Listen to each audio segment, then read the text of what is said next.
ایگون نے ڈون کی فتح کا اعلان کیا اور محل کی رکھوالی لارڈ روسبی کے حوالے کر کے واپس کنگز لینڈنگ پہنچ گیا، لیکن جیسے ہی وہ شہر پہنچا اسے ڈون کی دوبارہ بغاوت کی خبر پہنچی۔ دوسرے سرداروں کو اذیت کی موت مار دیا گیا۔ اب ڈون میں صرف لارڈ ٹائرل اور اس کی فوج ہی باقی تھی۔ ہیل ہولٹ جس دریا کے کنارے واقع تھا وہ سلفر سے بھرا پڑا تھا اور مچھلی پکڑنا محال تھا، جس سے سپاہیوں کو مغرب اور مشرق میں موجود تالابوں سے مچھلی پکڑنا پڑتی تھی اور باغی قلعوں کے سردار ان پر حملہ کرتے۔ اور آخرکار جب ڈونک فوج کے سن سپیر پر قبضے کی خبر ہیل ہولٹ پہنچی تو لارڈ ٹائرل قلعے کو چھوڑ کر سن سپیر کو فتح کرنے چل پڑا۔ ہیل ہولٹ سے مشرق میں کسی جگہ وہ اپنی فوج سمیت ریت میں غائب ہو گیا۔ ایگون بھی ہار ماننے والا نہیں تھا۔ یہ جنگ 7 سالوں تک جاری رہی اور کسی بڑی لڑائی کی بجائے چھاپہ مار کارروائیوں، صلح ناموں اور نوابوں کے قتل تک محدود رہی۔ تاج پوشی کے 7ویں سال اورس براتیان اپنے ساتھیوں سمیت تاوان کی ادائیگی کے بعد رہا ہوا، لیکن ان کے تلوار چلانے والے ہاتھ کاٹ دیے گئے تاکہ وہ کبھی بھی ڈون کے خلاف ہتھیار نہ اٹھا سکیں۔ بدلہ لینے کے لیے ایگون خود بلیرین کے ساتھ پہاڑی گھاٹی پہنچا اور قلعوں کو آگ میں جلا دیا، لیکن قلعے کے باسی غاروں میں چھپ کے اور لارڈ ویلیس جسے بیوہ کرنے والا کہا جاتا ہے اور جس نے اورس براتیان کا ہاتھ کاٹا تھا، مزید 20 سال زندہ رہا۔ 8ویں سال ڈورنش چھاپہ ماروں نے بحری قزاقوں کے جہازوں پر سمندر سے طوفانی زمینوں پر حملہ کیا اور بہت سارے قصبوں گاؤں کے ساتھ آدھے جنگل کو بھی جلا دیا۔ آگ کے بدلے آگ، شہزادی ماریا نے کہا۔ ٹارگیرینز بھی چپ بیٹھنے والے نہیں تھے اور ڈریگنز کے ساتھ ڈون کے تقریباً تمام قلعوں کو ڈریگن آگ سے جلا دیا۔ 10ویں سال ڈورنش لشکر نے گھاٹی کو پار کیا اور قلعے نائٹ سونگ پر حملہ کر دیا اور آس پاس کے گاؤں کے لوگوں کو موت کے گھاٹ اتارا۔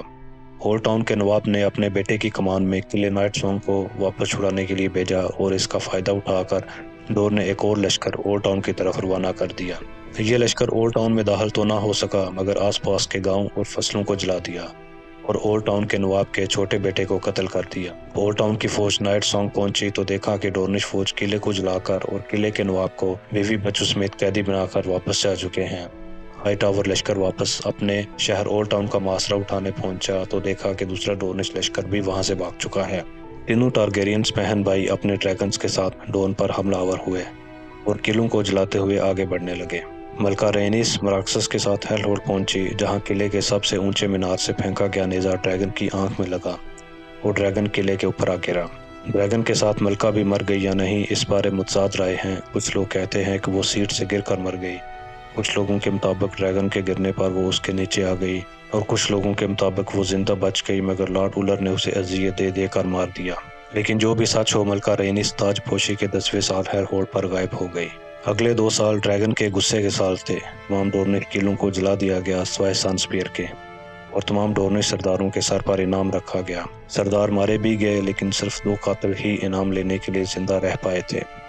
بدلے میں ڈورنش سرداروں نے بھی ایگون کے وفادار نوابوں کو قتل کروانا شروع کر دیا، ایک کو شراب میں زہر ملا کر، ایک کو شکار پر جاتے وقت اور ایک کو طوائف خانے جاتے وقت قتل کروایا۔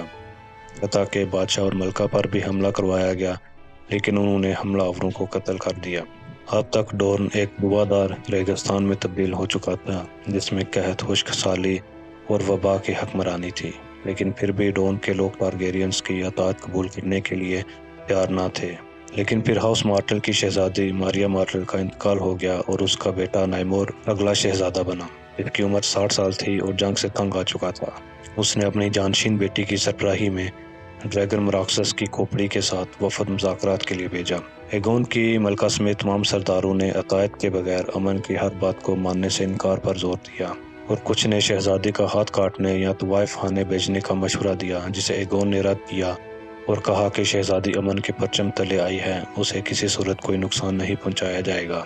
بادشاہ بھی جنگ سے بیزار ہو چکا تھا لیکن ہر کوئی اسے عطایت کے بغیر امن نہ دینے کا مشورہ دے رہا تھا اور بادشاہ بھی انکار کرنے ہی والا تھا کہ شہزادی نے اپنے باپ کی طرف سے ایک خط نکال کر بادشاہ کو دیا۔ بادشاہ نے خط پڑھا اور محل میں موجود لوگوں کے مطابق جب وہ تخت سے اٹھا تو بادشاہ کا ہاتھ خون سے لت پت تھا۔ بادشاہ نے خط جلا دیا اور پھر کبھی اس بارے بات نہ کی اور بلیرین پر بیٹھ کر ڈریگن سٹون کی طرف چلا گیا۔ اگلی صبح جب بادشاہ واپس آیا تو شہزادی کے ساتھ امن معاہدہ کر دیا۔ اس خط میں کیا تھا وہ آج تک پتہ نہیں چل سکا۔ کچھ کے مطابق یہ خط ملکہ رائنیس کے خون کے ساتھ لکھا گیا تھا اور بادشاہ اس کا جادو برداشت نہ کر سکا۔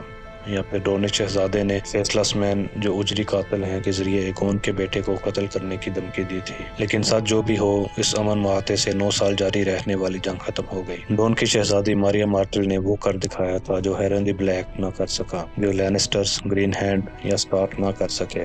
ماریا نے ایگون کو شکست دیتی تھی۔ وہ سردار جو اس جنگ میں مارے گئے یا زخمی ہوئے، ان کے بیٹے ان کا بدلہ لینے کے لیے تیار بیٹھے تھے، لیکن اس کے لیے انہیں اگلی جنگ اگلے بادشاہ کا انتظار کرنا تھا، کیونکہ یہ جنگ ایگون کی آخری جنگ تھی اور ابھی اسے امن کے مزید 20 سالوں تک اپنی سلطنت پر حکمرانی کرنا تھی۔